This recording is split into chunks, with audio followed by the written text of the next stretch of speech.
Hello, I'm Arm, a new YouTuber. Today I'll continue the story of Beast Tamer with episode 4. In the previous story, the Beast Tamer Rain took in the cat girl Kanade and dragon girl Tanya. Kanade brought Rain a physical enrichment while Tanya gave Rain a powerful magic power. Not long ago, Rain was a tamer who was looked down upon by his companions and driven out of the team. But now he not only has powerful companions, his own combat power has also gained a very big boost. In his next adventure, what kind of beautiful companions will he take in? And what kind of danger will he encounter? Let's look forward to it together. The story begins with ordinary people's fields getting damaged by slimes which were given the opportunity to multiply quickly. Because adventurers are reluctant to clear slimes with low payment, the kind-hearted tamer Rain takes his two partners to start the work of clearing slimes. Kanade doesn't want to get wet by close combat with slimes, and Tanya casts fireball magic that can clear slimes from a distance, which allows her to gain the admiration of Kanade. They are like Rain's two wives who get along very well. Rain shows a new skill in this battle. He attaches a part of his soul to the bird so that he can control the bird's body to fly to the sky to find the slime's gathering place. Kanade and Tanya are very impressed with Rain's skill, which helps them find the slimes very soon. Tanya asks Rain to try attacking slimes with fireballs. Although Rain is a beast tamer rather than a magician, he can use the powerful magic of the dragon race as dragon girl Tanya signed a contract with him. The dragon and cat clan bring Rain magic power and physical strength. Rain, once very weak, has grown into a powerful warrior. Under Tanya's guidance, Rain practices fireball magic on slimes and gradually adapts to its use. After completing the commission, Rain gets paid a sum of money, all of which is eventually turned into food. Maybe the stronger someone is, the more he eats. Tanya and Kanade have a voracious appetite. Before Rain can take a bite, the plates in front of the two girls have piled up like a hill. After eating, they start to talk. Since they only know each other for a short time, Kanade and Tanya want to know more about Rain. Rain hesitates for a while, and finally talks about his life. He is from a village where tamers gathered, so he grew up to be a tamer just like others. He once had a happy family, but an accident destroyed his village, as well as his family.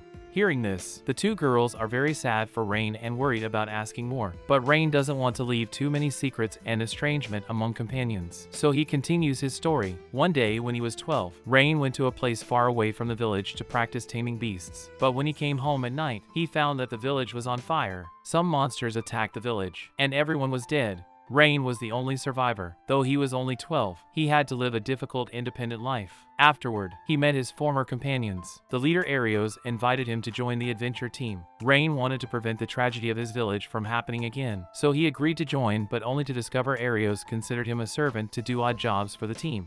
At this moment, Kanade holds Rain's hand. She finally figures out that the reason why Rain fought so desperately every time he encountered monsters is that the kind boy doesn't want the tragedy to happen again. Tanya also joins to encourage Rain. The two girls praise Rain and then start to curse Arios that his adventure team must have declined. Their encouraging words warm Rain's heart. For the first time, he feels the efforts he made get approved. After the conversation, they become closer to each other, which allows them to cooperate well in the next mission of crusading against the half-orcs. The bad news is that Tanya is overconfident after gaining a few victories easily. Though Rain has warned her to be more cautious a few times, Tanya doesn't really care.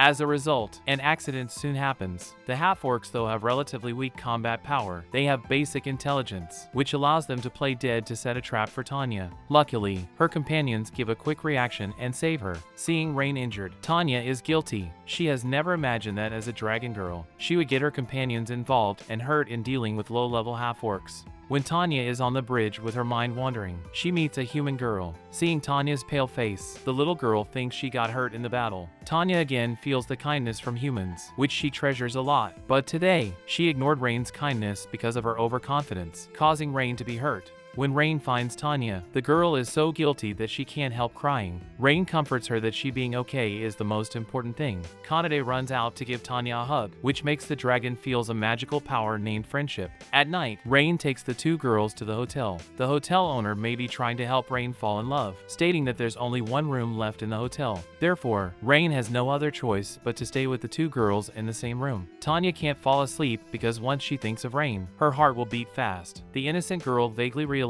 she might be in love with Rain. Trying hard to control herself to not sleep with Rain, she tucks Rain, revealing a happy smile. After a good night's rest, they continue their adventure journey. Tanya suggests they buy a set of protective gear for Rain, since humans' physique is relatively weaker than other races. However, the nice atmosphere gets interrupted by a group of people, who turns out to be Rain's former companions. That brings the end of episode 4. This this episode has some hidden information. In the first few episodes, through the perspective of the Adventurer Squad, we could find that Rain is actually much more powerful than ordinary Tamer, because he can tame a flock of birds at the same time to defeat Tanya like an army commander, while the ordinary tamers can only control one beast. In episode 4, Rain has gained the power of the cat and the dragon, which makes him a powerful fighter. Meanwhile, he can attach his soul to the flying birds, allowing him to have the capability of intelligence through the flying vision. The kind people deserve good luck. Rain is no longer the weak tamer who could be casually bullied by Arios. Let's look forward to the battle between Rain and Arios in next episode.